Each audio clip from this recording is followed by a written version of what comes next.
দইয়ের মধ্যে কেউ লঙ্কার গুঁড়ো দেয় নাকি? আমি দেখলাম আমার শাশুড়ি মা টক দইয়ের মধ্যে 1 চামচ লঙ্কার গুঁড়ো, সামান্য হলুদ আর ধনে গুঁড়ো দিয়ে মাখাতে লাগলেন। আমি শাশুড়ি মাকে বললাম, আপনি দইটাকে নষ্ট করছেন কেন?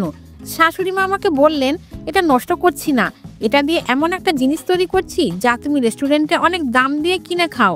এবার শাশুড়ি মা কড়াইতে অল্প তেল দিলেন। তেল গরম হয়ে গেলে অল্প গোটা জিরে আর পেঁয়াজ কুচি দিয়ে ভাজতে শুরু করলেন।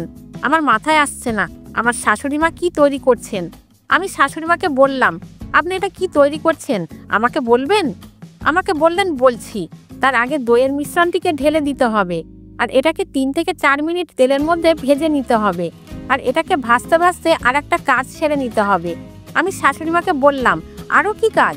শাশুড়ি মা আমাকে বললেন, বেশি কথা না বলে দেখো কি করি। এবার ফুটন্ত গরম জলে কিছু কাঁচা লঙ্কা সিদ্ধ করতে লাগলেন।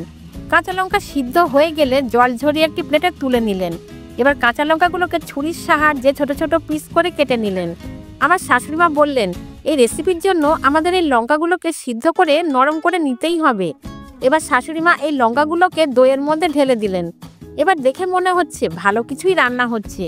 এবার লঙ্কাগুলোকে ভালো করে কষিয়ে নিলেন। কিছুটা কষিয়ে নেওয়ার পর পরিমাণ মতো নুন দিয়ে আবারও কষিয়ে নিলেন। এরপর 1 কাপ পরিমাণ জল দিলেন। এবার 4 থেকে 5 মিনিট রান্না করে নিলেন।